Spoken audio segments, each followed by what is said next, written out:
Alright guys, TacticalRab here again today. I hope you're all doing well and enjoying your day so far. After a historic victory in Toronto, the OpTic Texas guys are calling out a large majority of the league for not even trying to improve their gameplay. Pred says that he thinks it's embarrassing many players in the CDL are not even trying to play 8s and improve their gameplay, especially going into the World Championship where careers are most certainly on the line. What is going on in this league right now? Why are the players so lazy? Very much interested your thoughts in the comments below. Hit the like button if you enjoy. Subscribe if you're new as always, I'd greatly appreciate it. One man certainly not lazy of course is Mr. Ian Porter right here. He's racing of course again this weekend at the Circuit of the Americas. He did however in the I guess practice or something have a bit of a crash here which has I think well hurt his finger somewhat. Now it wasn't Crimisix's fault actually this one. I'll just share this guys on the full screen. So the guy in front of him, this is the final corner at Circuit of the Americas going onto the main straight to start your qualifying lap. This guy in front basically just spins out and then they collide. I don't think there's anything that Krim really could have done about this to be honest, but he did hurt his finger somewhere.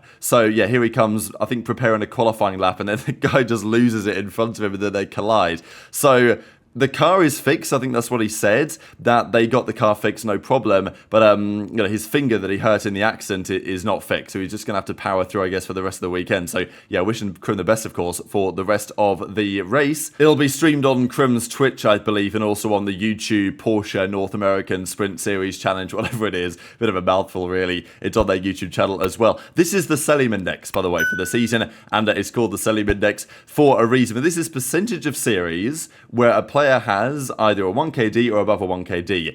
Very rare you see Cellium have a negative series. Of course, that remains the case this season. He's averaging 94%. Simp, though, is at 91%. And this is, like, absurdly impressive to me because you look at the SMGs, you'll find in Gwyn, basically 70. Even Nero's here at 67, which is pretty impressive. You've got Pred at 76. You've got HyDra 78. Like, that's kind of what you're talking about, percentage of series positive. And those are the big names of the league, really. Simp is another, like, complete step ahead of that. Now, look, it's a bit of a biased stat because you can drop a 1.01 and someone else can be dropping like 1.2s, but then the occasional 0.99, and you know, it doesn't really go to show who's better, but it just goes to show on some level who is more consistent in putting up numbers. Scrappy ain't far behind as well, 85%. That shouldn't be a surprise. Drazah's here, like you basically get the entire FaZe team as well, which is, you know, with the exception of aBeZy, of course, which makes a fair bit of sense. Dashy's got onto the list. Attach is still here as well, even though that team has not been in a great spot lately. Speaking of Scrappy, I did share for you guys earlier today that he was on a 99 3 stages in a row. Just wanted to share really how that went, right? Because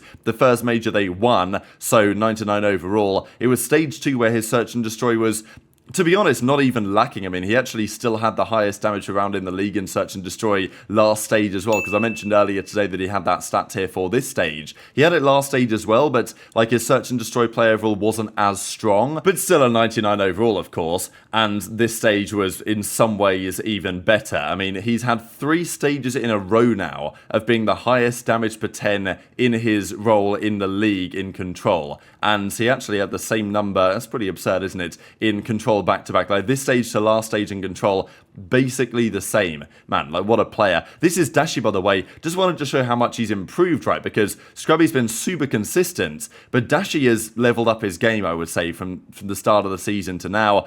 The numbers in the respawns maybe aren't too dissimilar in terms of KD, but it's really what I want to look at is the damage per round, you know, the ticks per round and stuff of the objective work, because Dashy's objective work has been really strong. Like his hill time, his ticks per rounds, his first bloods. That's the role that he plays nowadays, right? And I think that his control, he stepped up in control between stage 1 and stage 2, and in this stage he kept the control level, and then he stepped up the search and destroy. So that's kind of where these guys went from being contenders to then absolutely dropping bombs on the other team on the Championship Sunday, and of course that's what they did. They dropped the process episode as well, the OpTic guys, which like people complain about it saying, oh well, you know, it wasn't as well done, but like what do you expect when they're turning it around in just a few days notice? I think the guys that put it together did a killer job of it, and look, you're not always going to get process episodes that have been put on the back burner for 2 months to get properly edited. They're you know, I think it made a lot of sense, the OpTic content strategy over the last week or so since their triumph at the major. But a couple of clips I wanted to share for you guys, one of which from Formal, which I thought was at least worthy of note, because we saw earlier on today that Black Ops 6 is officially back in business later on this season.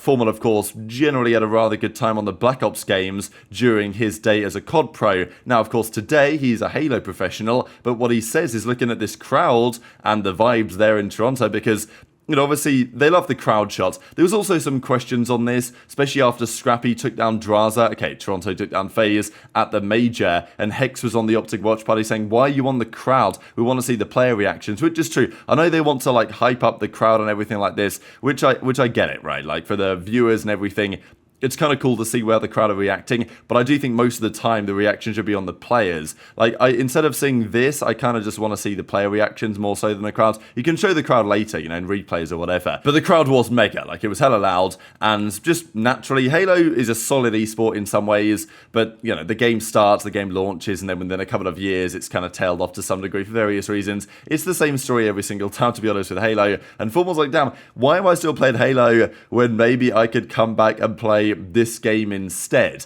especially if, let's say, there is a rather good game on the horizon. Now, of course, for Formal, it's like he's on OpTic, isn't he? And I don't expect this OpTic Texas team to make any changes, certainly not for Formal anytime soon, unless, somehow Kenny just starts throwing .5s and they need someone in that role. But Formal and Dashy didn't work especially well before when they played back in Cold War. So a couple of clips, this one, and also what Pred and the OpTic guys had to say on the Lazy Pros situation. Such a vibey little doped up sim.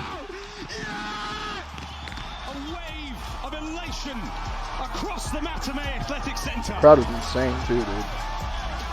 Crowd was insane. Holy shit, why am I playing Halo?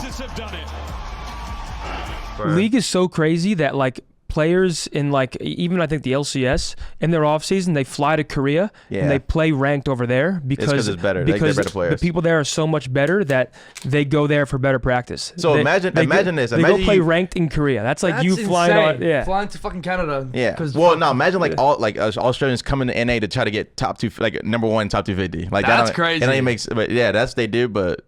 That's actually crazy. So, like, they're fucking so competitive over there. Wow. We can't even get a fucking 8 It's just like Korea that, like... Yeah, it does. We can't even get 8 professional players to spawn in and fucking play for an hour. Well, that's actually crazy, because a lot of these guys are actual dog shit, I know, and they're not going to make champs, and they're not playing 8s. That's the worst part about it. It's the people that want to play are actually more of the better players, which is fucking embarrassing. No, that makes no sense. Because if I was LAG, I would be fucking waking up and trying to play 8s before practice. If I was fucking on Miami, if I was on any of those teams, I'd be playing 8s every day. Well, they should be trying to get better, and also they should be like displaying. It's actually true. Bro, when I joined the league, that's all I did was want to play 8s. No, 100%. I was wanting to play 8s. I wanted to get my name out there, and I wanted to just get good.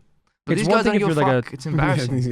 If you're a top team, it's like, if you're like you guys, FaZe Ultra, like your quality of practice is so good that you guys have a little bit of a reason to not want to play 8s. It's like, 100%. But like if you're like 5 through 12, you should be on every day. You should be trying to get better, but also like, your job's on the line if you don't make champs. 100%. So you should be like streaming 8s, trying to like show that you're good, so people aren't like forgetting about you. I actually don't understand. It actually fucking pisses me off, dude.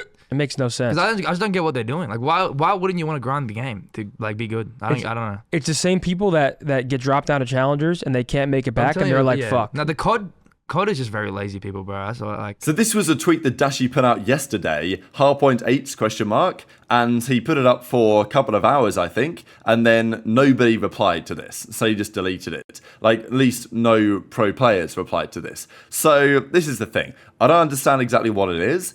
For the top teams, it's understandable. Like, if you're the OpTic guys, do you need to play 8s? I think they still want to, right? They still want to get the grind in. Like, it's not like they enjoy the game massively. I think some of the players are not maybe a big fan of this game, which is fair enough and probably justified.